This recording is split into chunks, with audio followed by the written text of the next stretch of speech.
Hi everyone. So this video is regarding the caste certification, जिसका क्या criteria है, क्या क्राइटेरिया नहीं है। बहुत सारे कमेंट्स मुझे इस तरीके के आ रहे थे कि आप प्लीज़ एक वीडियो बना दीजिए जिसमें आप मुझे बता दीजिए कि कैसे मेरा कास्ट सर्टिफिकेट वैलिड होगा या नहीं होगा।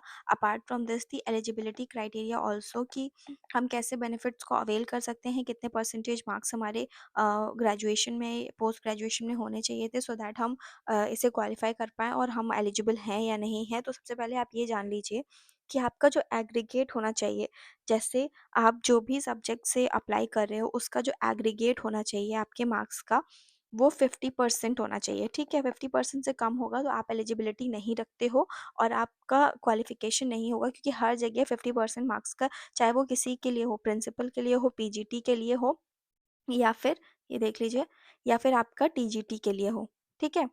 आप पीजीटी और टीजीटी तीनों चीज़ों के लिए देख लीजिए, आपका 50% एग्रीगेट होना चाहिए। एग्रीगेट का मतलब क्या होता है यहाँ पर? फॉर एग्ज़ाम्पल, जो आपके कंसर्न्ड सब्जेक्ट्स हैं, कंसर्न्ड सब्जेक्ट सपोज़ आपका, यहाँ पे लिख देती हूँ, जो आपके कंसर्न्ड सब्जेक्ट्स हैं, अगर आप मैं कंसिडर करूँ कि मैं साइंस साइड से हूँ, तो मेरे कंसर्न्ड सब्जेक्ट जो आएँगे, बॉटनी हो जाएगा, केमिस्ट्री हो जाएगा एंड ज़ूलॉजी हो जाएगा, ठीक है? अपार्ट फ्रॉम दिस, किसी के पास एनवायरमेंटल साइंस होता है, या फिर किसी के पास हिंदी होता है, किसी के पास में फिज़िकल एजुकेशन होता है। तो ये तो सारे जो इसमें है, इसमें आपका अगर 48% या 38% भी बन रहा है एग्रीगेट, मतलब तीनों ईयर का मिला के आपका इतना एग्रीगेट बन रहा है, तो भी इसकी एलिजिबिलिटी मैटर नहीं करती है। आपकी एलिजिबिलिटी मैटर करेगी सिर्फ़ इन 3 सब्जेक्ट की।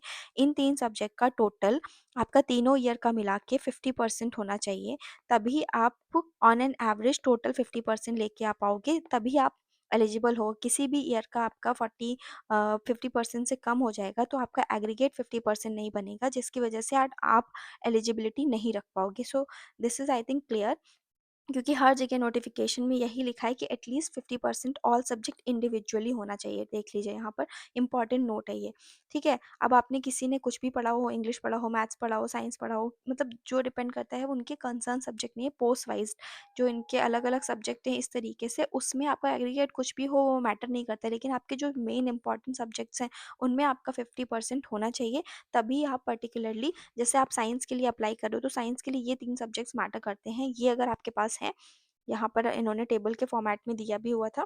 यस, ये अगर आपके मेन सब्जेक्ट्स हैं, तो आप अगर इसमें क्वालिफ़ाई कर पा रहे हो, तभी you are eligible, otherwise you are not, ठीक है? तो ये आई थिंक क्लियर है सबको। आप अपना एग्रीगेट चेक कर लीजिए, इसके बाद आपको क्लैरिटी मिल जाएगी कि आप क्वालिफ़िकेशन में एप्लीकेबल हो या नहीं। अब हम बात करते हैं कि एज क्राइटेरिया क्या रहना चाहिए, कि किसे सर्टिफिकेट मिलना चाहिए, किसी सर्टिफिकेट नहीं मिलना चाहिए। तो देखिए, एज रिलैक्सेशन में सबको ये पता है कि 5 इयर्स का रिलैक्सेशन तो schedule caste and schedule tribe के लिए है। एनसी जो भी नॉन क्रीमी लेयर ओबीसी हैं, उनके लिए 3 इयर्स का क्राइटेरिया है। फिर candidate with 3 year continuous services में जो है उनके लिए 5 इयर्स का है। Person with ordinary domicile in Jammu and Kashmir, उनके लिए 5 इयर्स का है। वुमेन सारी कैटेगरीज की हैं, चाहे वो किसी भी पोस्ट के लिए अप्लाई कर रही हो, पीजीटी या टीजीटी के लिए उनके 10 इयर्स का है क्राइटेरिया, ठीक है? पर्सन विद, यहाँ पे आपका बर्थ सर्टिफिकेट या 10th का सर्टिफिकेट मैटर करेगा। पर्सन विद डिसेबिलिटी के लिए 15 years, 13 years and 10 years respectively, आप देख लीजिए, उनका ये क्राइटेरिया है, ठीक है? Now come to the very important part, that is certificate हमारा किस ईयर तक का बनना चाहिए। देखिए, आपके सारे जितने भी कास्ट सर्टिफिकेट्स बनते हैं, वो आपके सारे फाइनेंशियल ईयर में बनते हैं, ठीक है? तो इसमें स्पेसिफिकली इन्होंने मेंशन किया हुआ है कि फाइनेंशियल ईयर आपका मार्च अप्रैल जो होता है, इसी के बीच में आपके सारे सर्टिफिकेट 2025 तक बने हुए होने चाहिए। इन्होंने तो डेट मेंशन किया है अक्टूबर 2025 तक का। अक्टूबर 2025 तक अगर आपका सर्टिफिकेट बना हुआ है, तो आपको कोई दिक्कत नहीं है। आपको मतलब उसके बाद का सर्टिफिकेट बना है तो कोई दिक्कत नहीं है, उससे पहले का सर्टिफिकेट अगर आपका बना हुआ है, तो आपको क्या करना है, at the best possible manner में, कि आपने दोबारा से एक सर्टिफिकेट आपको बनवाना है ऑन द, अब ये मैं नहीं कह सकती कि अक्टूबर 2025 से बाद का जिसका सर्टिफिकेट है उनको तो एलिजिबिलिटी है, उन्हें तो कोई टेंशन लेनी नहीं है, ठीक है? लेकिन अब जिन्होंने नहीं बनवा पाया, जिनका सर्टिफिकेट 2023 का है, 2024 का है, उनके लिए दिक्कत कहाँ पे आ सकती है, कि जब आपका डीवी होगा या डॉक्यूमेंट वेरिफिकेशन के टाइम पे अगर कोई बोर्ड आपको ऐसा मिला जिसमें सेंसिबिलिटी है, जो थोड़ा-सा समझदार है तो वो आपको अक्टूबर के पहले का सर्टिफिकेट के साथ साथ अगर आप अपना दूसरा सर्टिफिकेट भी लेके जाते हो जो आप करंट ईयर का बना लेते हो, मतलब अक्टूबर 2025 के बाद का भी बनवा लिया है अगर आपने, तो आपको एलिजिबिलिटी दे देगा, ठीक है, क्योंकि आपने दोनों सर्टिफिकेट को प्रेजेंट कर दिया है। और आप अपने रीजंस दे दीजिएगा कि क्यों आप नहीं बनवा पाए थे।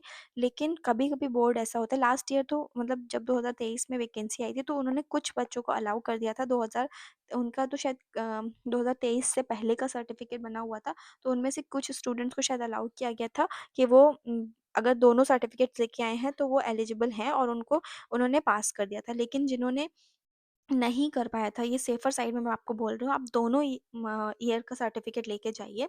अक्टूबर 2025 के बाद का आप बनवा लीजिए, जिसने नहीं बनवाया है प्लीज़ जाकर, और दोनों चीज़ को आप डॉक्यूमेंट वेरिफ़िकेशन के टाइम पे लेके जाइएगा, सो दैट आपको आउट करने के लिए कोई भी रीज़न नहीं मिले उन्हें, ठीक है? तो this is very important thing कि आपका और ऑथेंटिसिटी होनी चाहिए, कोई भी फेक सर्टिफ़िकेट नहीं बनाइएगा। आप अपने प्लीज़ क्राइटेरियाज़ देख लीजिए कि क्या-क्या क्राइटेरिया होना चाहिए। अगर आप इस क्राइटेरिया में फ़ॉल करो, ईडब्ल्यूएस वाले एंड नॉन क्रीमी लेयर वाले भी प्लीज़ ध्यान से अपना सर्टिफिकेट देख लीजिए कि आप क्या नॉन क्रीमी लेयर में आ रहे हो। अगर आप क्रीमी लेयर में आके सर्टिफिकेट बनवा रहे हो तो आपके ऊपर एलिगेशन भी लग सकता है कि आप उसमें एलिजिबिलिटी नहीं रखते हो। अब बहुत सारे बच्चे बोल सकते हैं कि क्या क्राइटेरिया है हमारा क्वालिफिकेशन का। तो देखिए मैं आपको समझा देती हूँ बहुत ईजी वे में। अगर आपकी कट ऑफ फॉर एग्जांपल मैं टीजीटी की मान के चल रही हूँ, अगर आप किसी कैटेगरी में नहीं हो, आप जनरल हो, ठीक है, ओबीसी हो, एससी हो या एसटी हो, अलग-अलग, ठीक है? अगर आप जनरल हो और आपकी जो कट ऑफ गई है, वो 70 गई है सपोज़, आप ओबीसी तो कोई दिक्कत नहीं है, आपको कुछ नहीं करना है, ठीक है? लेकिन अगर आप ओबीसी हो और आपकी कट ऑफ आपने जो कट ऑफ क्वालिफ़ाई आपकी कट ऑफ 66 थी, आप जो मार्क्स लेके आए हो 72 मार्क्स लेके आए हो सपोज़, तो इसका मतलब आपने जनरल के क्राइटेरिया को क्रॉस कर दिया है, ठीक है? तो अब आप किस में कॉम्पीट कर रहे हो? आपने टियर 1 में मार्क्स जनरल से भी ज़्यादा लेके आए, तो अब आप जनरल की पोस्ट के लिए क्वालिफ़ाई कर रहे हो, ठीक है? तो अब आपको यहाँ पर कैटेगरी का कोई खेल ही नहीं है, आप जनरल में खेल रहे हो। लेकिन अगर आपकी कट ऑफ 66 गई है, ठीक है? और आप मार्क्स लेके आए हो सपोज़ 67, तो आपने ओबीसी में ही क्वालिफ़ाई किया है, क्योंकि आपने जनरल की कट ऑफ को क्वालिफ़ाई नहीं कर पाया है जो आपका 70 था, ठीक है?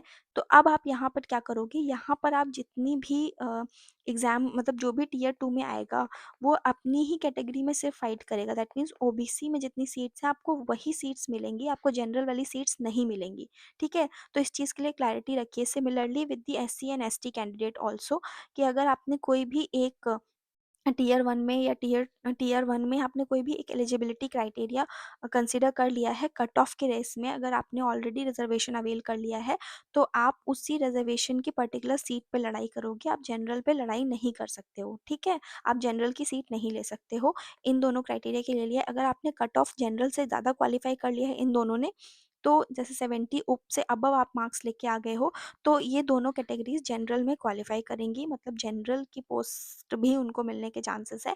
लेकिन अगर नहीं, तो आप सिर्फ़ और सिर्फ़ अपनी ही कैटेगरी में क्वालिफ़ाई करोगे और आप अपनी ही कैटेगरी की सीट्स अवेल कर पाओगे। ठीक है? I hope this is clear.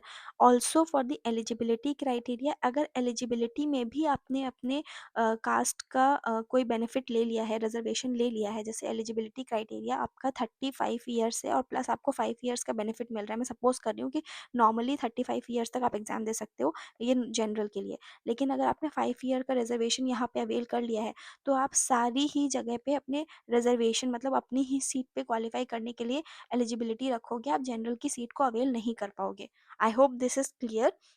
So that is it for the eligibility criteria also, and please make sure कि जिसने सर्टिफिकेट नहीं बनवाया है अपने पुराने ईयर का, उनके पास सर्टिफिकेट है, तो आप दोनों सर्टिफिकेट बनवाइए और उसे लेके डीवी में जाइएगा, तभी आपको बेनिफिट मिल सकता है एट एनी कॉस्ट, अदरवाइज नहीं। ठीक है, थैंक यू सो मच।